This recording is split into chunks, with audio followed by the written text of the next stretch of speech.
Hi, I'm James Shillinglaw, and I'm here in Prague. And I hadn't been here in years, and I just got a marvelous tour from this woman here, Yana Markova, who is an official tour guide and a travel agent here in Prague. And she took us all over the place yesterday and more today. We're going to sort of go blow by blow of what we did. I may forget a little bit, but we'll see how it works out to give you an idea, and you're going to see images of what we experienced as we traveled throughout Prague. And you'll find out about this and more on Insider Travel Report.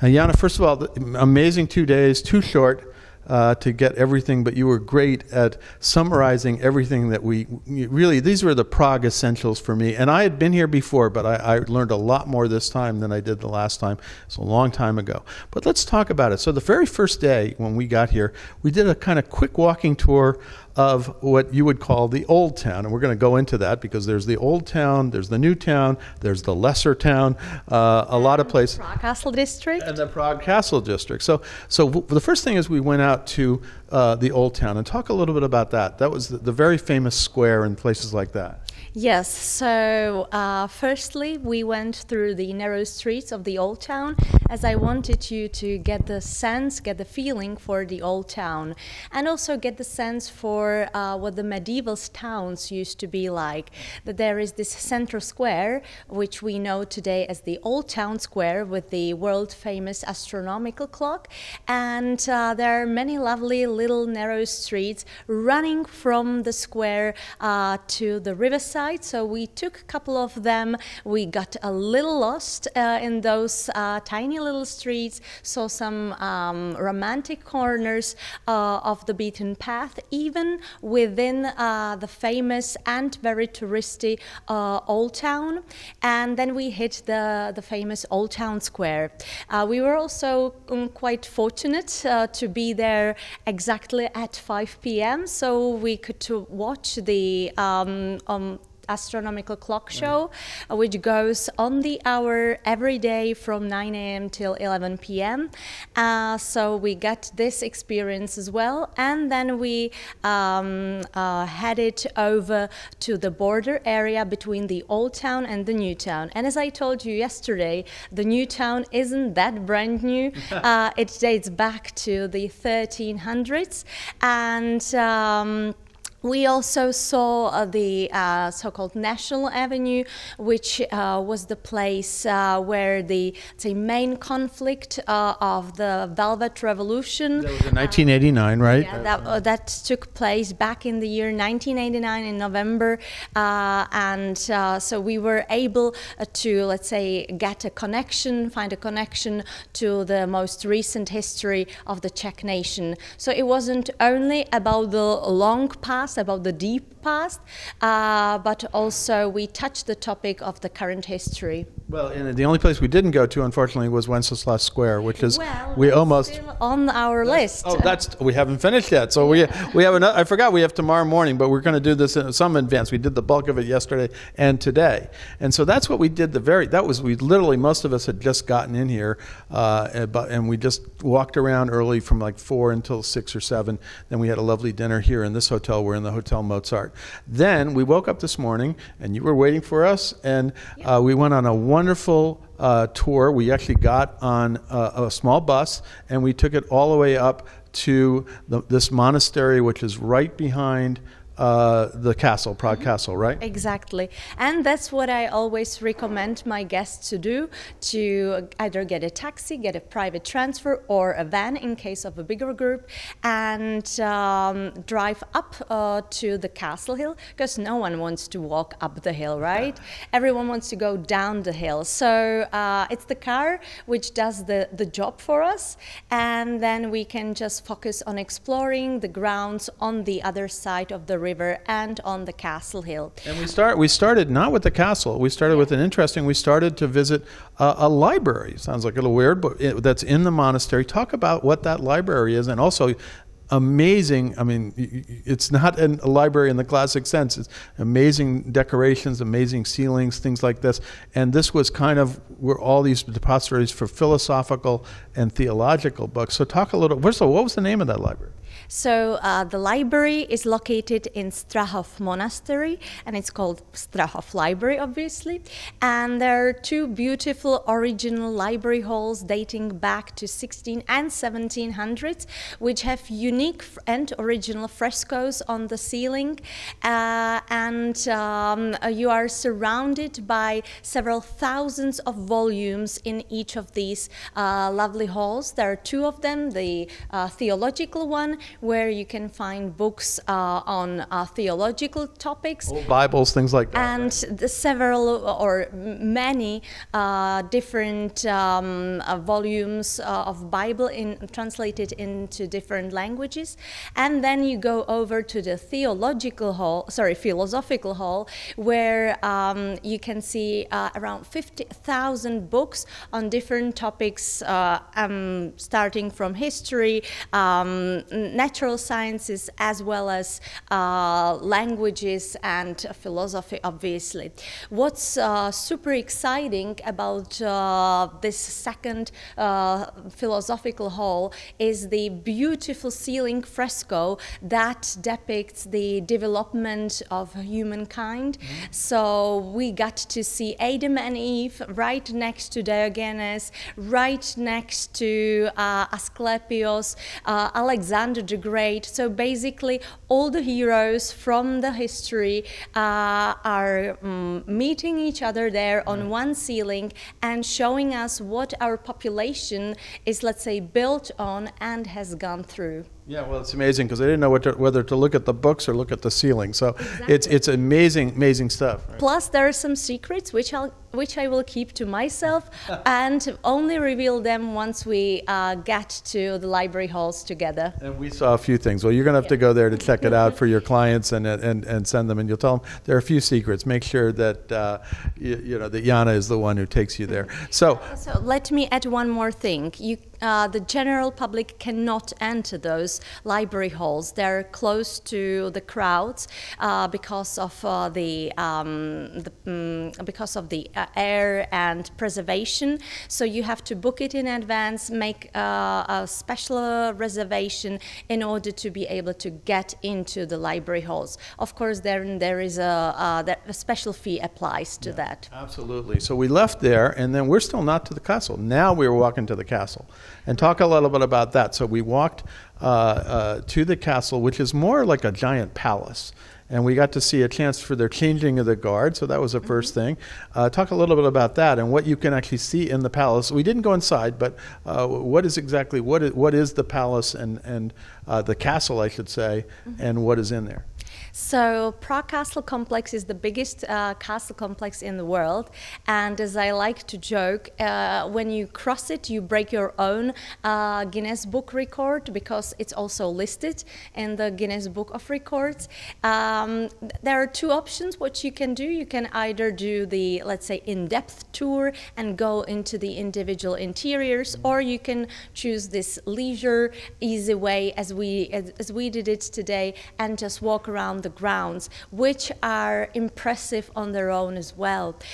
We had a chance to pop into the cathedral. Yeah, it's beautiful right next door. It's part of the complex. It's a beautiful cathedral, both exterior and interior. Right? Yeah, and we can learn so much about the Gothic style architecture in that church, which history is very long and it dates back to 929. So imagine that we talked about a building that had actually been built for almost 1,000 years because it kept changing over centuries. And then when we, let's say, walked around the grounds of the castle, we went to the gardens of... Our gardens, it's amazing. Yeah, right. With amazing view, you can confess that. And so we enjoyed the view of the city. and then we got back to the lesser town, which is the historical district on the left riverbank in Prague. Although there's one thing I think we forgot. There's this other little village that's right there. Tell us about that and what it's called. So there are also two options how to get from Strahov Monastery to the Prague Castle complex. You can either take the quick way, which is something usually the big groups do. There is this highway where all the groups are marching, or you can take a side way.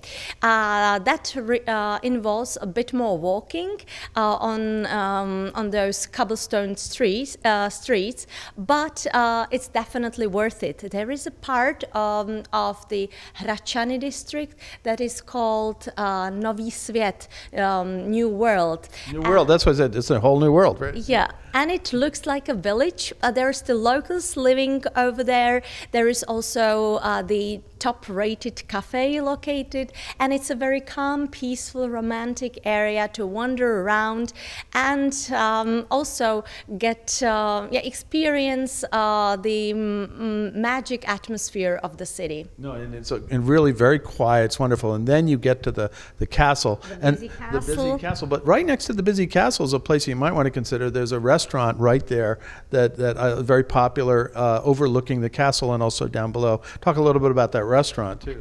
It's called Kuchyň, which means kitchen in Czech, and it's a restaurant run by the Ambiente group of restaurants here in Prague, and the whole restaurant was designed as a castle kitchen, as a castle dining hall. So basically when you enter the restaurant, you immediately see a big stovetop where the meals are presented, and you can pick your own meal based on what you see and not on what you read in a menu. I know, it's your choice and like that, and then they have a wonderful patio that you can go out and do that. It's amazing. Also, their menus are seasonal ones, so they reflect what's right now on the market, what's fresh now, and they change it regularly. So there is just a really small menu, few options, but of superb food.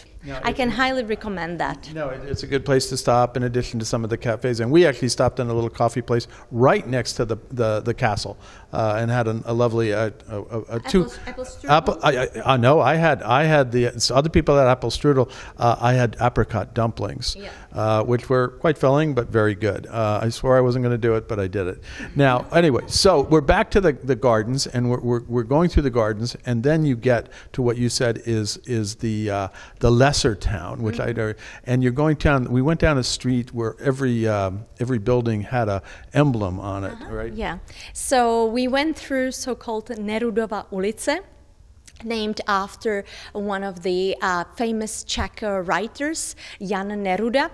Maybe the name rings a bell for you because the name Neruda is also used by one other writer, Pablo Neruda from South America, and he actually picked his artistic name based on our Jan Neruda, Czech writer from the 19th century, from the 1800s. So anyway, that street is very famous for the emblems, the house symbols, the house signs. So what I highly recommend is to go and look around, look up.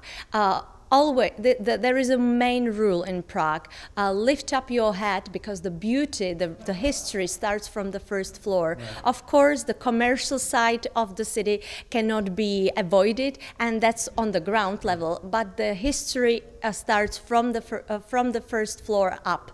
And this is where you can explore and see these beautiful decorations, which actually gave name or names to the individual houses. And as I told you, how would you send a letter back in the days? You would write the name of the person, the name of the house, so let's say the house at the 3 Violins, and then the name of the district, the lesser town. And then we get there, right? And it would get there back in the days, not today, obviously, because Maria Theresia, the Austrian empress, changed the system, and from that moment on, all the streets have names and houses have numbers. Quite boring way, but let's say a way easier way to send a letter. It sounds great. Now, we kept going. We passed the American Embassy, actually. We did. So in the lesser town, you can find many beautiful Baroque-style palaces. Some of them are used by the government or governmental institutions, or they're used as embassies. And in one of them is the American Embassy located. Interesting fact about that palace is that it used to be rented to public back at the beginning of the 20th century, and one of the apartments was rented by the famous writer Franz Kafka. So he used to live in that building. And the same as the American Embassy, amazing. Yeah. And then the embassy also owns an extensive garden, which is behind the palace. And of course, it's not open to public, but you can at least see the gardens of the American embassy from the castle, from the top of the hill. And then, so then we kept walking, and then we had lunch at a marvelous hotel that hopefully you're going to see another interview for. We're not going to go into it in depth, but it's called the Aria Hotel, where each room has a musical theme. It can be not just classical. There is a Mozart suite, but there's also a New Orleans suite, which is more of a homage to Louis Armstrong. There's a British rock suite. There's all kinds of things. Plus, the food was great, and there's a rooftop. So we had a great time there, but then we weren't done yet. Then we kept walking to what? The famous Charles Bridge, right? Well, we actually, when leaving the hotel, we went through the Vrtba garden. Okay. Vrbovská zahrada. Oh, the garden in the back of the hotel, yeah. So Vrtba garden is a garden that is open to public, I mean, for a small fee. Or if you are the guest of the Aria Hotel, you can get there for free. It's right next to the hotel. It's a beautiful Baroque-style historical garden, which has several parts. It also has an aviary with birds over there, right. And then with a little Sala Terrena building where concerts or little shows can take place, and they used to also back in the history. Also, it's a great spot for weddings, one of the very popular ones. So that can be also included in into a general tour of the city, because it's accessible for anyone who gets a ticket from April till the end of October. So thank you for reminding me. That was a wonderful garden. But then we were ready to go back to our hotel. But the way we got back was to go cross the famous Charles Bridge and talk a little bit about the Charles Bridge and why it's so central to the city. So it has always been essential, since it was the only bridge in Prague till the 1800s, till the mid-1800s. So imagine when you wanted to get from the left riverbank to the right riverbank, you always had to go across this bridge, or you had to take a boat. That bridge dates back to 1300s. Wow. It was built by the King Charles IV in the year 1357. The bridge rests on 16 arches, and now is decorated with 30 Baroque-style statues.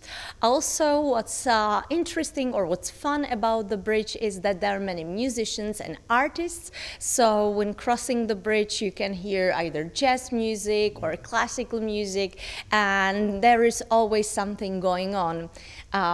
It is. I mean, it's really a location point. The last time I was in Prague, which was a long time ago, we made a special, we went several times to the bridge just because it was this meeting point, and everybody loved walking across it. And I believe I was talking to, to Michela, who's the head of Czech tourism in New York, saying that you can actually go up into some of the towers too if you make arrangements, right? Into both of them, actually, and you don't have to make a special arrangement. You can just walk in there, get a ticket, and climb up to the top. There are actually quite a few nice towers in the city center.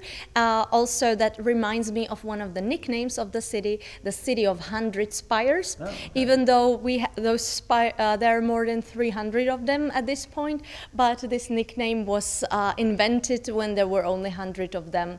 So Prague has more nicknames, and one of them is City of 100 Spires, or the Golden City of Prague, or the Latin one, Praga Mater Urbium, Prague, the mother of all the cities. Wow, so that's it. So, and oh, by the way, when you get across the street, you have to go and pay homage to King Charles, who was there's a big statue of him on a horse right next to the bridge at the bottom. Then we got back where we are now to the Mozart Hotel. But let's get a little preview of what we're going to do tomorrow, because we're not going to get a chance to interview after that. But we are going to other parts of the city. So where are we going?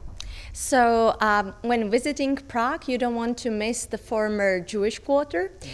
So we're going to walk around the former Jewish area. We will see the synagogues. There are many beautiful synagogues in Prague, and there are also very old synagogues. So definitely we are going to stop by the Old New Synagogue, which history dates back to 1200s.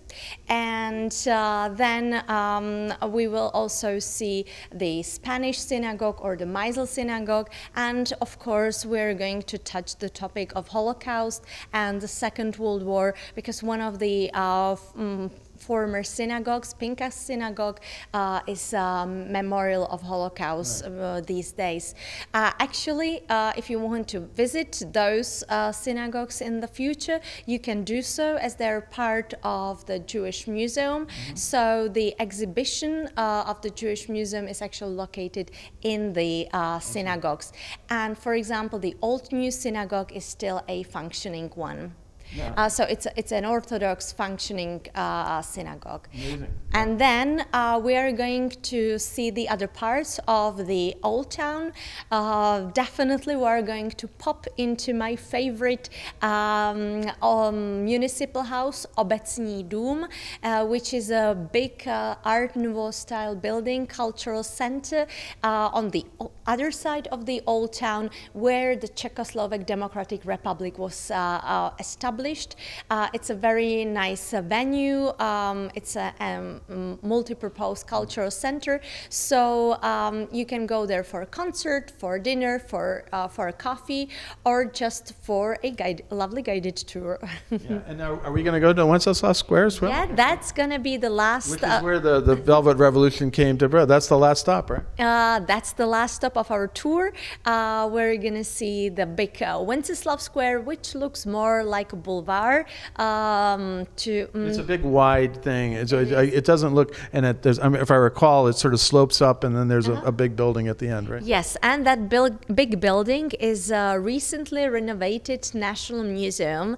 Also one of the places that I highly recommend to visit during your next trip, because you can get a ticket into the museum, and you can see not only the exhibit, which is about the natural history, so you can meet the ancient animals, etc., but also you can climb up to the top of the building and get a wonderful view of the whole Wenceslas Square. And then you can also go to the new building of the museum through an underground tunnel where there are screens on both sides, and on those screens there is the let's say short clip about the Czech history. So that tunnel takes you through the whole Czech history, and that is very emotional, and honestly, I always cry there. And of course, and then it's amazing. And I'll put in a plug for one other location, and we're not doing it tomorrow, but I went to the Museum of Communism, which is kind of fun, just off the square, if I recall. It's actually right next to a McDonald's, if I recall, in the old days. But that might be someplace you want to go, but far better to go, on a guided tour with you, and you decide where to go, right? Well, I cannot. Yeah, I can sign that. So it's been amazing. Now, any other place that we should that you like to take people when they come here? Definitely. So, especially during the peak season, the city center gets really busy. So, I like to take guests off the beaten path to the other districts of Prague, such as Holešovice, Vinohrady, Žižkov, to show them, let's say, what the locals do, what the other districts look like, and I like to also organize foodie tours. Oh, everybody loves that. So basically, it's we visit several restaurants, usually 4 venues during the foodie tour, and get to taste, sample different meals. And also I like to take my guests to the Žižkov TV tower in order to, let's say, get the view of Prague from the bird's perspective. Right. And also Žižkov district itself is very interesting and less visited than the Old Town Square, obviously. Absolutely. Well, Jan, I want to thank you. It was an amazing tour. Gave me a lot more insight into Prague. We're only here a couple days, then we're going out into the countryside, and then we'll be back here for the end of this trip. But where can our travel advisors contact you if they're interested in organizing a tour for their clients? Well, they can find me online. My name is Jana Markova, and I'm the owner of Absolutely Prague boutique travel agency.